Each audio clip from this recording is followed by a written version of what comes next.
One आप सभी का स्वागत है आपके अपने यूट्यूब चैनल एटीएस क्लासेस में। तो अब इस वीडियो में हम लोग डिस्कस करने वाले हैं वर्क प्रोड्यूसिंग साइकिल, जिसको हम लोग थर्मोडायनेमिक साइकिल भी बोल सकते हैं। और सबसे फेवरेट टॉपिक आपका एसएससी जेईई के लिए, आप प्रीवियस ईयर क्वेश्चंस इतने सारे मिलेंगे इस टॉपिक से कि आपको पता भी नहीं होगा कि कितना इंपॉर्टेंट ये टॉपिक है। तो मैंने क्या किया इस वीडियो में, जितने भी सारे क्वेश्चंस पूछे जाते हैं इन सारे थर्मोडायनेमिक साइकिल से, वो सारा चीज़ मैंने इस टॉपिक पे यहाँ पे ऐड कर दिया है। ठीक है, वीडियो स्टार्टिंग से लास्ट तक देखना, बहुत ही ज़्यादा बेनिफिट होने वाला है। और एक भी क्वेश्चंस आई बिलीव कि आपको यहाँ से नहीं छूटने वाला है इस टॉपिक से। नाम क्या, वर्क प्रोड्यूसिंग साइकिल, जिसको हम लोग थर्मोडायनेमिक साइकिल भी बोलते हैं। साइकिल क्या होता है, कोई भी साइकिल बहुत सारे प्रोसेस से मिलकर कंप्लीट होता है। अगर आप यहाँ से चलना स्टार्ट किए हो, ठीक है, और इन सारे रास्तों से होते हुए फिर अगर आप उसी पॉइंट पे पहुँच जाते हो, तो मैं बोलूँगा आपने एक साइकिल कंप्लीट कर लिया, मतलब एक चक्र कंप्लीट कर लिया।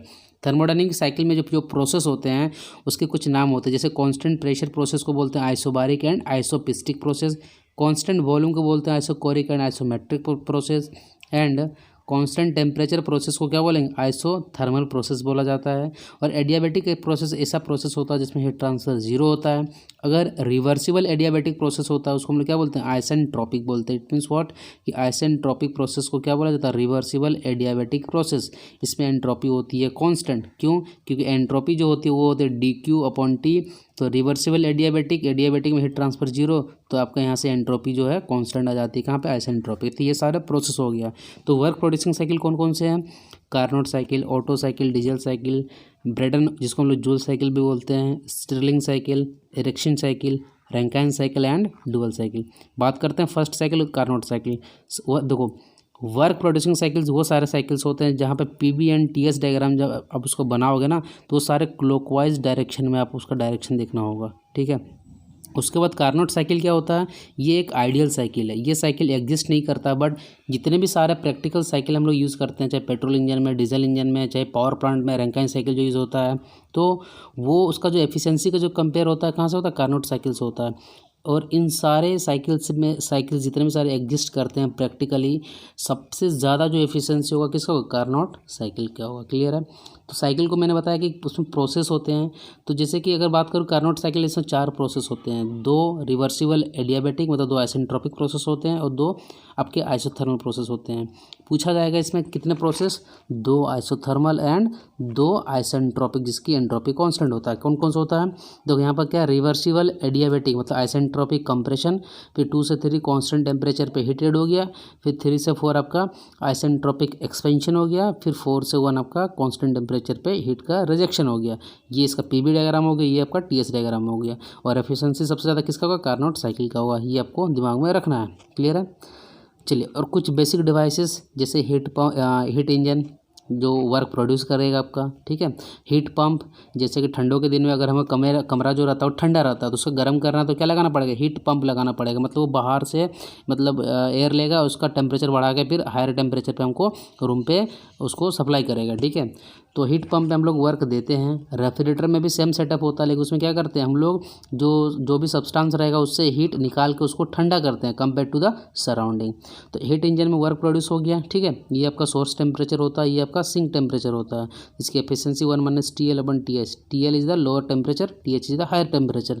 अब बात करो हीट पंप और रेफ्रिजरेटर की, तो हीट पंप में क्या निकलता है, COP निकलता है। It is the ratio of desired effect upon work input. तो डिजायर्ड इफेक्ट हीट पंप में क्या होता है, हायर टेम्परेचर होता है, और रेफ्रिजरेटर के केस में क्या होता है, ये लोअर टेम्परेचर होता है।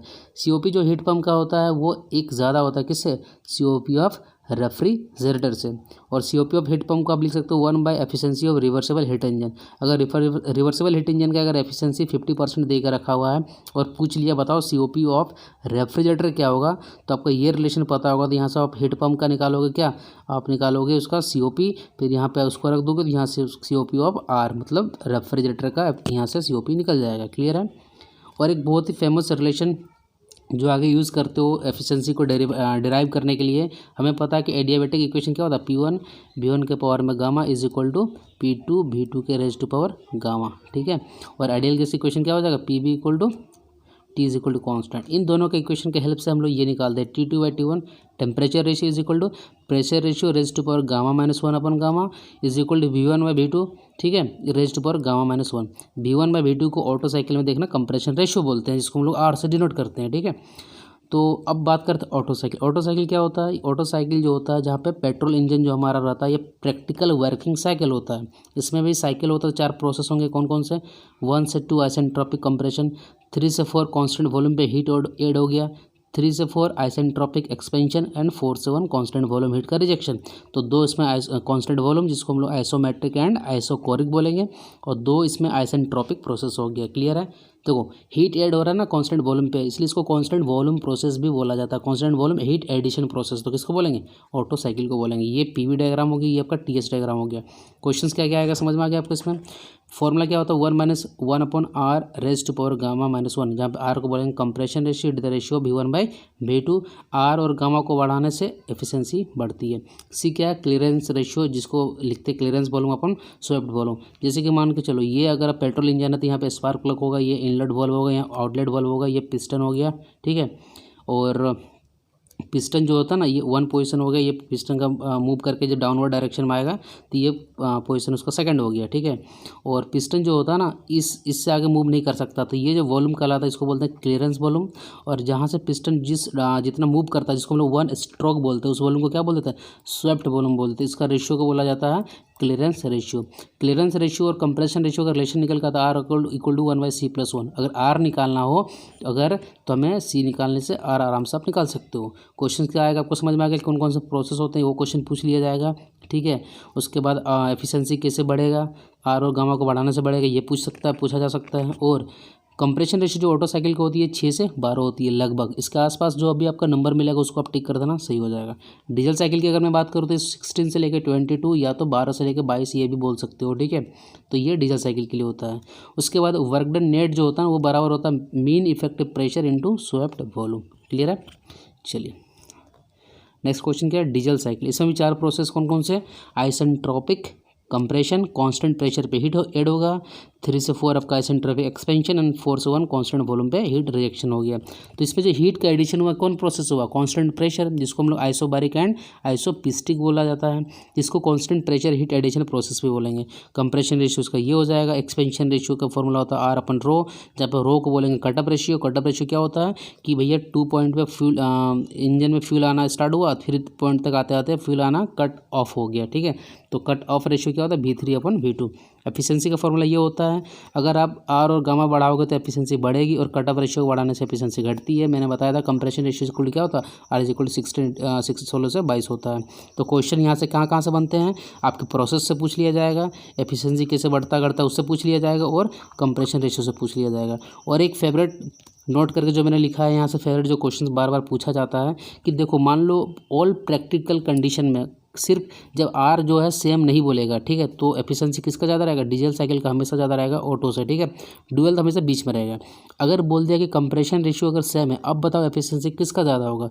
तो जिस टाइम अगर बोला जाएगा कंप्रेशन रेशियो इज सेम, बस उसी टाइम पर ऑटो साइकिल की एफिशिएंसी ज़्यादा होती है डीजल से। ठीक है, और डुअल तो हमेशा बीच में रहेगा। डुअल साइकिल क्या होता है?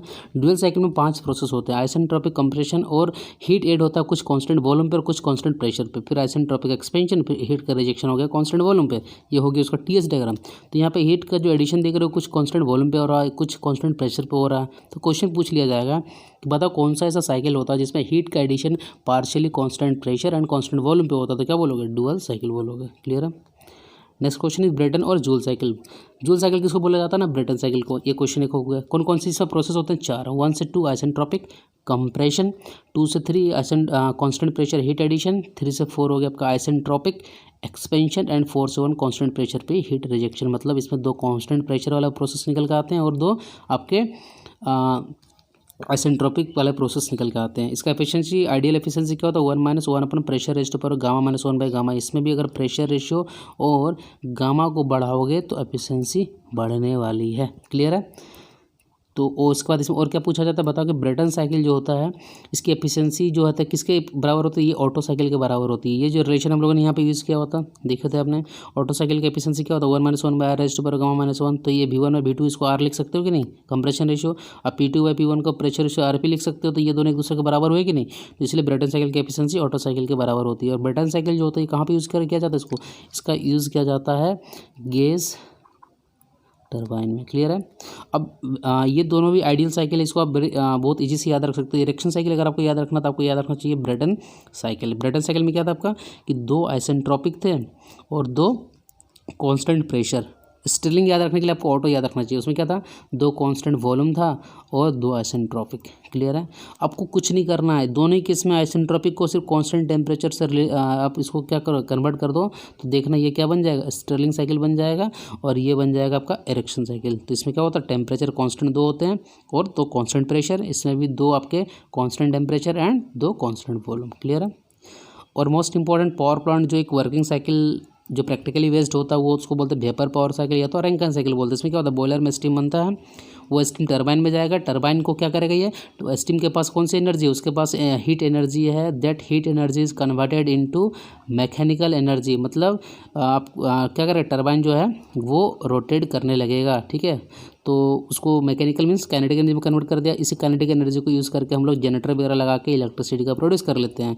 तो फिर टरबाइन से जो स्टीम निकल के जाती है वो स्टीम कैसे बनेगी, वाटर से बनेगी। भैया बार बार वो बहुत प्यूरिफाइड वाटर होता है तो उसको फेंक नहीं सकते हो ना, फिर कंडेंसर के हेल्प से उसका हीट को रिजेक्ट कर दोगे तो भाई गैस से अगर वेपर से अगर हीट निकालोगे तो क्या बन जाएगा, पानी बन जाएगा। फिर उसी पानी को पंप के द्वारा आप बॉयलर में भेज दोगे। जो इकोनोमाइज़र होता है वो क्या करता है, एक जब फीड पंप से मतलब बॉयलर में भेजने से पहले अगर हम लोग इकोनोमाइज़र लगा देते हैं उससे एफिशिएंसी जो होती है बढ़ जाती है। इसको एसेसरीज ऑफ दी बॉयलर बोला जाता है। ठीक है। तो कुछ इस तरह से टीएस डायग्राम होता है। इसको वेपर डोम बोला जाता है। ठीक है। 1 से 2 आइसेंट्रोपिक क्या हो गया टरबाइन में एक्सपेंशन, फिर आपका 2 से 3 यहाँ पे कंडेंसर होता है, हीट का रिजेक्शन हो गया। 3 से 4 आइसेंट्रोपिक आपका कंप्रेशन पंप में और 4 से 1 आपका हीट एडिशन हो गया कांस्टेंट प्रेशर पे आपका कहाँ पे बॉयलर में। तो ये वाला जो लाइन आपको दिख रहा है इसको कांस्टेंट प्रेशर लाइन बोला जाता है। और उसमें अगर बेसिक इन्फॉर्मेशन अगर आपको चाहिए, इसमें क्वेश्चंस क्या क्या पूछा जाता है कि पावर प्लांट का जो प्रैक्टिकल साइकिल है वो क्या है, रैंकिन साइकिल होता है। रैंकिन साइकिल बॉयलर क्यों यूज़ किया जाता है, स्टीम जनरेशन के लिए यूज़ किया जाता है। इसमें कौन कौन सा 2 साइकिल होता है तो 2 isentropic cycle and 2 constant pressure cycle होता है। क्लियर है। और इस पॉइंट को बोलते हैं क्रिटिकल पॉइंट बोलते हैं। हाई प्रेशर बॉयलर और ड्रमलेस बॉयलर किसको बोला जाता है, उसको बेंसन बॉयलर को बोला जाता है। क्लियर है।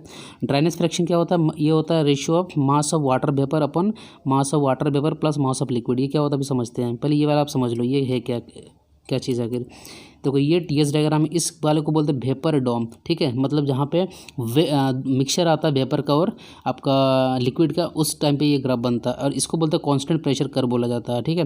तो ये वाला जो लाइन है इसको बोलते हैं saturated liquid. Saturated liquid line देखो क्वेश्चन पूछा गया प्रीवियस ईयर में कि जो सैचुरेटेड लिक्विड होता है इस लाइन पर जो लिक्विड लाई करेगा उसको बोलेंगे सैचुरेटेड लिक्विड और इस लाइन को बोलेंगे सैचुरेटेड लिक्विड लाइन। तो अगर मान लो कोई भी अगर लिक्विड वो रेडी है वेपर में कन्वर्ट होने के लिए तो उसको क्या बोलते हैं ना, उसको बोला जाता है सैचुरेटेड लिक्विड बोला जाता है। और जब पूरा लिक्विड बन के वो खत्म हो जाता है, पूरा वेपर बन जाएगा, उसको क्या बोलोगे सैचुरेटेड वेपर बोलोगे। उसके बाद भी अगर आप हीट सप्लाई करते जा रहे हो तो वो सुपर हीटेड कंडीशन में आ जाएगा। क्लियर है। तो इस कंडीशन में इसको सैचुरेटेड लिक्विड लाइन बोलते हैं। यहाँ पर ड्राइनेस फ्रैक्शन 0 होता है। ड्राइनेस फ्रैक्शन होता है क्या, it is the ratio of mass of water vapour upon mass of water vapour plus mass of liquid.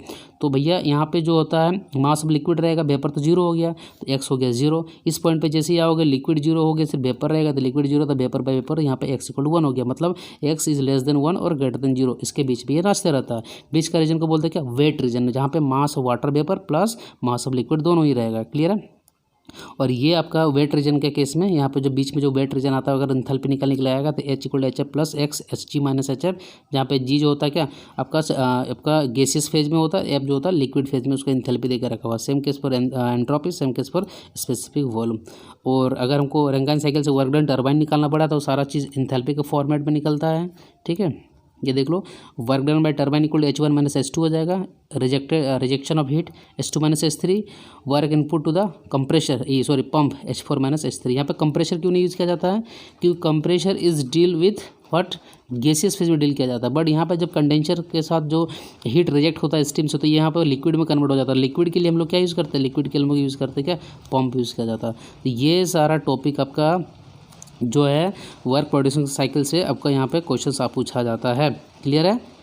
तो अगर लगे वीडियो बेनिफिट है तो उसको लाइक कर देना, दोस्तों के साथ शेयर भी कर लेना। चैनल अगर सब्सक्राइब नहीं किए हो तो मेरे भाई लोग सब्सक्राइब कर लेना।